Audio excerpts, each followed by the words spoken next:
안녕하세요. 평생학교 시청자 여러분. 여러분들을 미나의 세계로 안내해드릴 김미연입니다. 오늘은 지난 시간에 이어서 화접도를 그려보도록 할게요. 지난 시간에는 이렇게 꽃을 완성했습니다. 꽃부분 완성했고요. 이번에는 나비를, 화접도의 가장 중요한 하이라이트인 나비를 한번 완성을 해볼게요. 항상 1차는 밝은 색깔을 해야 되기 때문에 흰색을 갖고 오고 황색깔인 노란 색깔을 갖고 올게요. 항상 날 이용하셔서 닦아내시고 걸레 살짝 털어내신 다음에 채색을 가볍게 할게요. 채색은 면적을 넓혀가면서 채색을 해주실 거예요.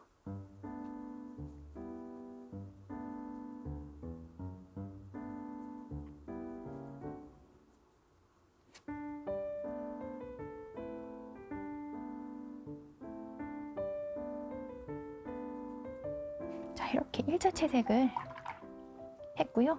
나비 몸통이 있으니까 윗 날개가 마르는 동안 몸통을 한번 해볼게요. 몸통은 흰색인 호분에다가 황토를 가져오겠습니다.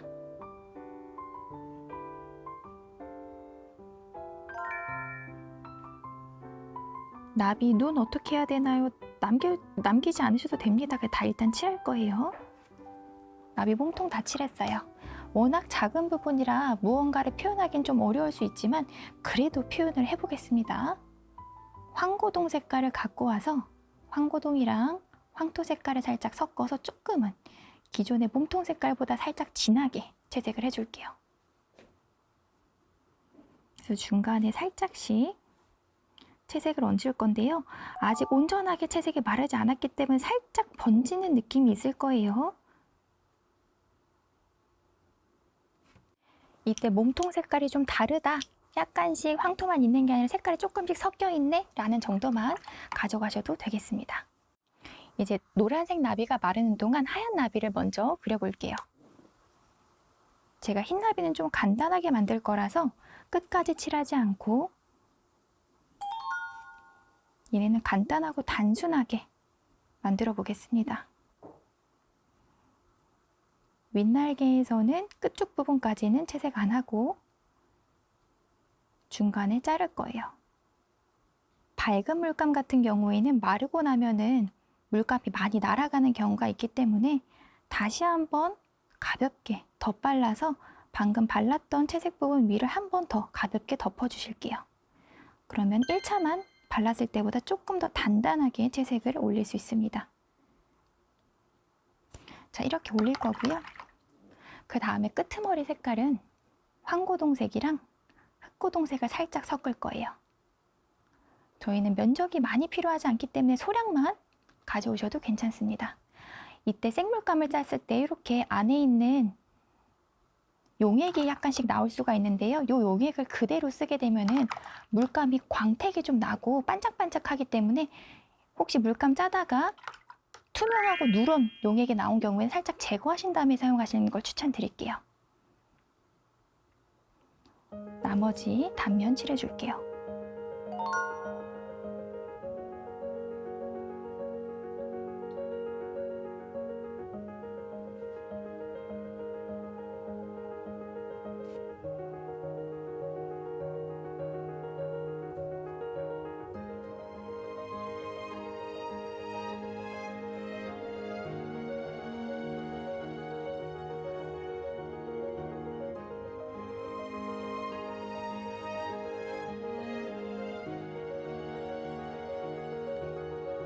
아직 채색이 안 마른 경우에는 살짝은 띄워서 채색을 해주시면 됩니다.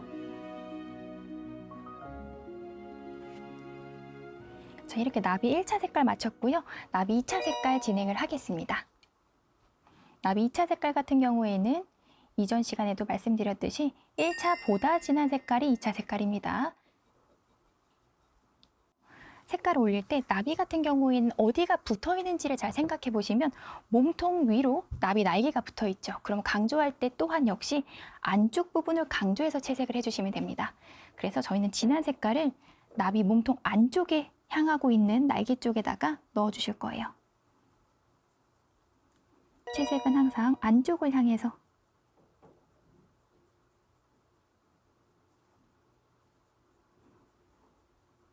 그리고 약간은 윗선 혹은 아래선을 조금 더 길게 채색을 빼주는 게 좋습니다.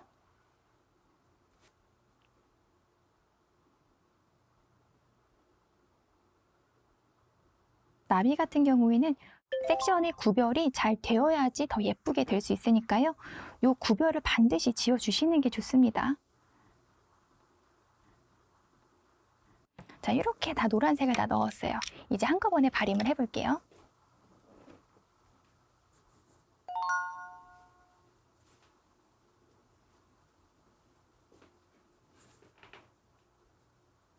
너무 자연스럽게 발림을 하기보다는 약간의 발림이 조금 덜 되더라도 1차랑 2차랑 색깔이 좀 변하는구나 라고 좀 확연히 느낄 수 있게끔 해주시는 게 좋습니다.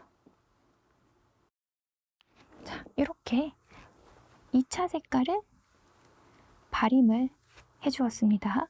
이제 선을 덧대기 전에 약간의 패턴 무늬를 좀 넣을 거예요. 대개는 2차까지 올리고 끝나는 경우가 많은데요. 조금 더 진하게 하고 싶을 때는 한 번 더 올리셔도 괜찮아요. 왜냐면 지금 멀리서 봤을 때 색깔 차이가 많이 나지 않는다. 그래서 조금 더 올려야 되겠는데 라고 하실 때는 조금 더 진한 색깔로 만들어서 아까 올렸던 부분보다 더 작은 면적으로 올려주시면 됩니다. 2차 면적보다 살짝 줄여서 조금은 강하게 넣어 볼게요.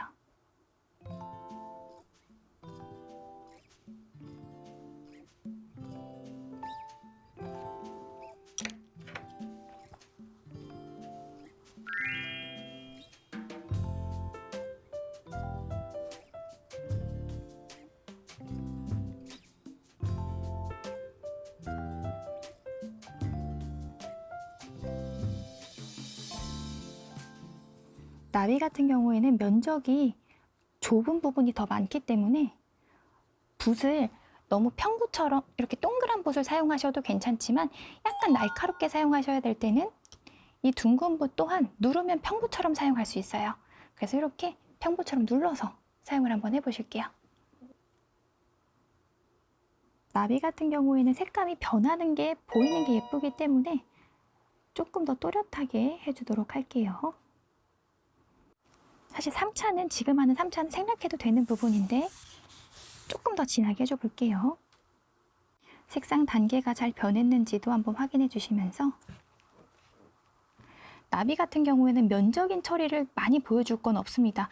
왜냐면 면적이 워낙 작기 때문에 나비 같은 경우는 선 처리로 많이 드러나는 주제예요. 이제 모양을 좀 따보도록 할게요. 검정색과 노란색이 만나야지 호랑나비인지 좀 알 수 있기 때문에 검정색을 좀 써볼 거예요. 검정 색깔 같은 경우에는 색깔이 가지고 있는 것 중에 가장 진한 색이다 보니까 사용하실 때 신중하게 사용해야 되는 색깔 중에 하나입니다. 보통 검정색은 끝처리에 무늬를 좀 넣어줄 거예요.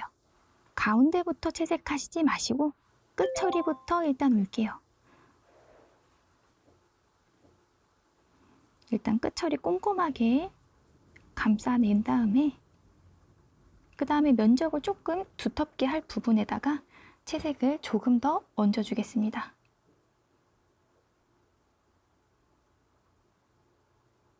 이런 느낌으로 채색이 올려져 있을 수 있도록요. 이제 발림을 해줘 볼게요. 발림하실 때 세로로 가져오지 마시고 쉐입 자체가 이렇게 반원 그리듯이 살짝씩 붓을 굴려서 빼줄게요. 내려도 갔다가 위로도 올라갔다가 하면서 제일 예쁠 때 발림을 떼주시면 되겠습니다. 검정색이 너무 잘 안 보인다면 다시 한번 올려주셔도 괜찮습니다. 이제 나비의 외곽선을 한번 따볼게요.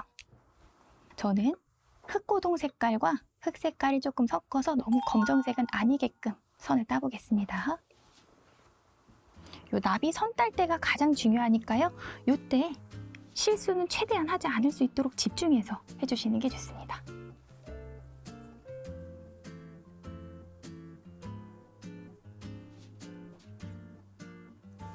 항상 먼저 외곽선 먼저 딴 다음에 내부로 접근하셔야 됩니다.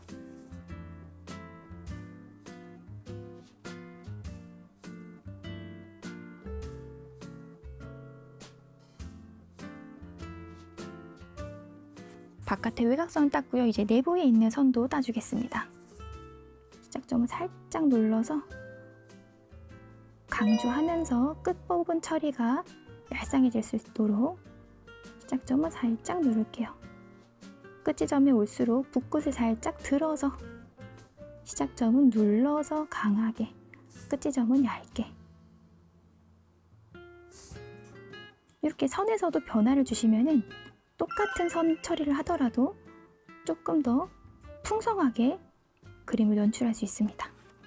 그리고 나머지는 잔여 물감으로 몸통도 좀 따줄게요. 눈이랑 몸통 정도 약간 구분이 된다 라는 느낌으로 가져가 주시는 게 좋고요. 이제 검정색을 갖고 와 볼게요. 다시 검정색을 갖고 와서 더듬이를 빼겠습니다. 눌렀다가 얄쌍하게, 눌렀다가 얄쌍하게. 관절 같은 부분도 멈췄다가 꺾어주시고, 다리 멈췄다가 꺾어주시고, 멈췄다가 꺾고, 멈췄다가 꺾고.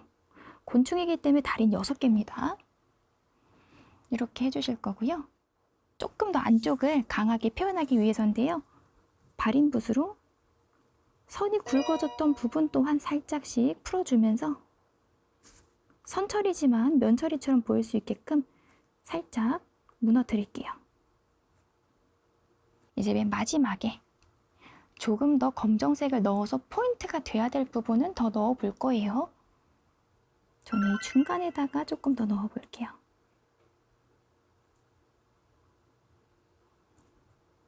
나비 입에 살짝 동글뱅이가 돌아가는 부분 또한 잡아주고 눈 한번 키워주고.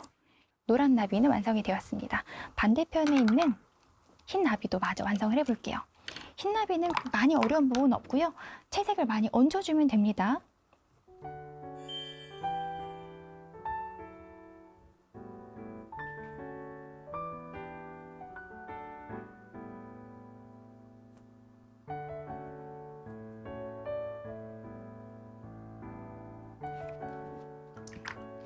자, 이렇게 화소토에서 나비까지 완성해 보았습니다. 심심해 보이는 꽃그림을 살릴 수 있는 포인트가 될 수 있는 아이템이 바로 나비인데요.